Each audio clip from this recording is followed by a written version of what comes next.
Salam sejahtera saya ucapkan kepada Prof dan rakan-rakan sekalian. Nama saya Chuan Yun Keung. Saya ingin bentang dengan kertas konsep berkaitan pengurusan perubahan. Mari kita lihat tajuk. Tajuk yang saya pilih adalah implementasi pengurusan perubahan guru besar terhadap guru-guru di sekolah rendah.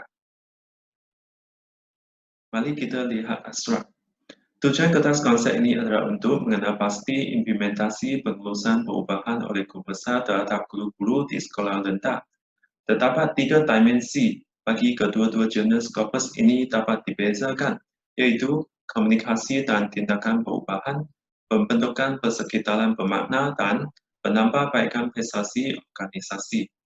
Teori Kurt Lewin dan model Kotter dipilih dalam kajian ini.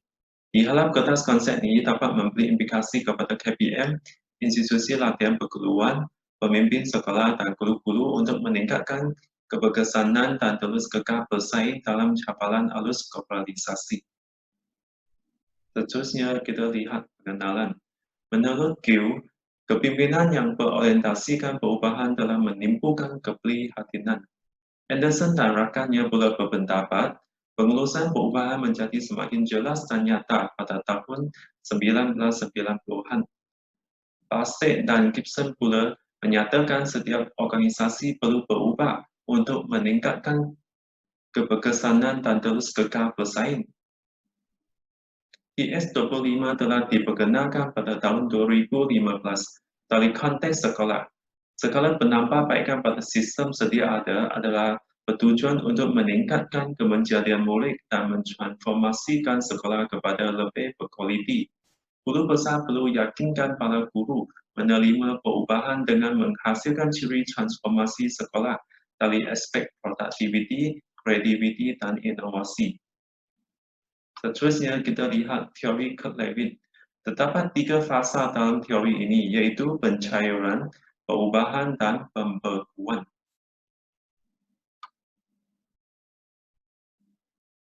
Organisasi adalah hasil daripada dua bentuk tekanan, yaitu mempertahankan status quo dan tekanan untuk melaksanakan perubahan. Sistem pendidikan tradisional yang berada pada suasana stabil perlu diubah. Pihak yang terlibat perlu membangkitkan kehendak mereka supaya berubah. Setelah gejala baru dibangunkan, perubahan ini hendaklah dikukuhkan melalui prosedur, latihan, dan membuat penilaian terhadap perubahan. Seterusnya mari kita lihat model 8 langkah Kotter. Yang pertama, mencipta keperluan. Di sini guru besar sebagai pemimpin organisasi perlu cipta satu keperluan untuk berubah. Bagi mengatasi halangan kepada perubahan, guru besar perlu mengenal pasti dan berbincang krisis, ancaman atau peluang yang berpotensi. Yang kedua, membentuk pakatan yang kuat. Guru besar perlu mendapatkan komitmen serta merealitikan perubahan supaya para guru bekerja sama sebagai satu pasukan. Yang ketiga, mencipta visi untuk perubahan. Jika visi guru besar jelas dan nyata, para guru sedia membantu beliau melakukan perubahan. Sebaliknya, jika visi kabur dan tidak nyata, perubahan organisasi tidak mungkin dicapai. Yang keempat, menyalurkan visi.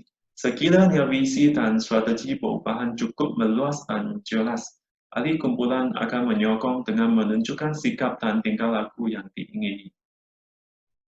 Yang kelima, menghapuskan halangan. Guru besar sebagai penggerak utama ke arah perubahan perlu mendedahkan guru dengan pengetahuan sumber-sumber dan kemahiran sedia ada. Segala masalah timbul yang melambatkan perubahan perlu ditangani dengan struktur, sistem atau prosedur yang sesuai. Yang keenam, mengenal pasti sasaran masa pendek. Segala kejayaan sasaran pendek perlu dilaikan supaya dapat menaikkan semangat guru bagi teruskan usaha terhadap perubahan yang dirancang. Seterusnya ke-7, meneruskan perubahan. Daripada kejayaan pendek, guru besar perlu bijak gunakan momentum untuk terus mengatasi masalah atau halangan yang lebih besar. Yang ke-8, mengukuhkan perubahan. Amalan budaya organisasi yang baik patut dikekalkan supaya dapat menggantikan tingkah laku yang tidak bermakna. Seterusnya, mari kita lihat model dalam artikel 1, Anderson and Ackerman. Terdapat 9 langkah dalam model ini. Model ini didapati sejajar dengan pengurusan perubahan di bawah kepimpinan guru besar. Model ini menjelaskan tentang interaksi antara pemimpin dengan pengikutnya dalam organisasi.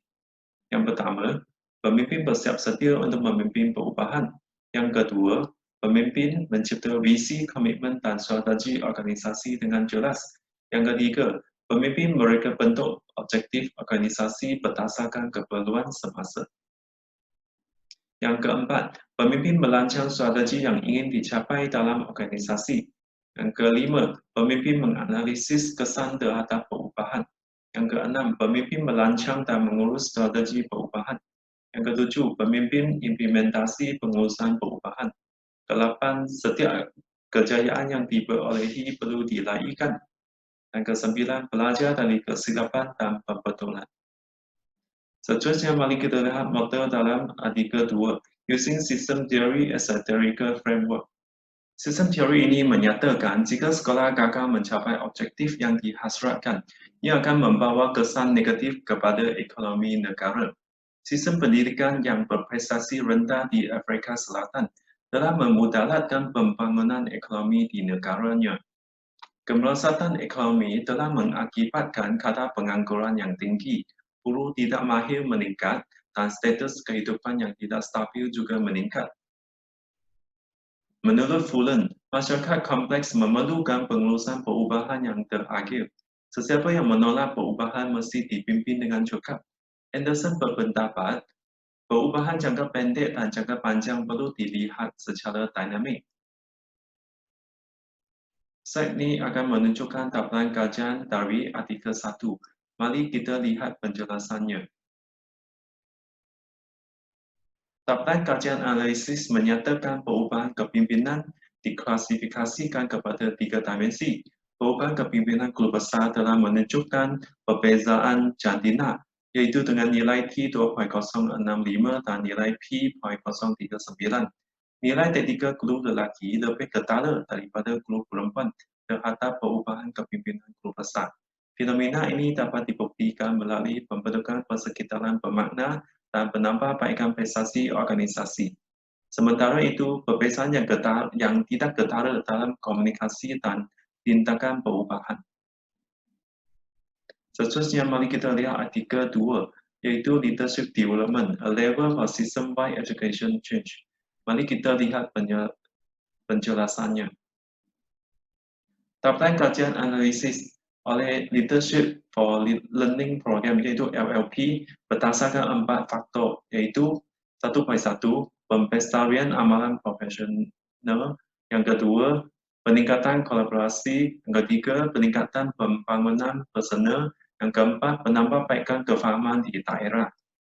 Proses regresif linear dipilih untuk mendapat data yang paling tepat dalam kajian ini. Data 1 menunjukkan bahwa 1.1 yaitu pempestarian amalan profesional dilamakan sebagai penyumbang tertinggi kepada pemboleh upah peserta LLP dengan nilai beta sebanyak 0.445. Sekiranya nilai beta meningkat dengan 1 sisian piawai, hasil dari faktor tersebut LLP akan meningkat sebanyak 0.492 sisian piawai. Manakala item 1.4 yaitu penambahbaikan kefahaman di daerah diramalkan sebagai penyumbang terendah kepada pemboleh upah peserta LLP dengan nilai beta sebanyak 0.074. Data analisis menyokong penemuan bahawa LLP dapat meningkatkan pembangunan profesional pemimpin. Pemimpin dapat membina kemahiran melalui kepimpinan instruksional. Guru besar diberi kuasa untuk menangani cabaran yang kompleks di sekolah. Untuk memperkasakan guru besar, pemilihan bahan pengajaran yang berkualiti tinggi adalah penting kerana mereka memerlukan masa yang lebih lama untuk membangun kemahiran kepimpinan supaya membawa perubahan yang besar kepada organisasi. Seterusnya, mari kita lihat isu-isu di Malaysia yang berkaitan dengan pengurusan perubahan. Yang pertama, pemansuhan peperiksaan tahap 1. Peperiksaan tahap 1 telah dimansuhkan dan digantikan dengan pentafsiran bilik darjah yang lebih objektif. Guru pesimistik berpendapat isu ini adalah langkah yang salah, manakala guru optimistik pula berpendapat ia merupakan langkah yang semestinya mendatangkan kebaikan. Yang kedua, pelaksanaan pentafsiran bilik darjah, iaitu PBD. Terdapat lungutan guru terhadap perubahan pendidikan kerana terbeban dengan polisi-polisi baru. Pihak ibu bapa pula mengkuadili integriti dan kredibiliti guru. Pemahaman guru-guru terhadap konsep PBD masih rendah. Segelintir guru masih lemah dalam mengintegrasikan teknik penilaian formatif ke dalam P&P. Yang ketiga, pemansuhan pengasingan kelas.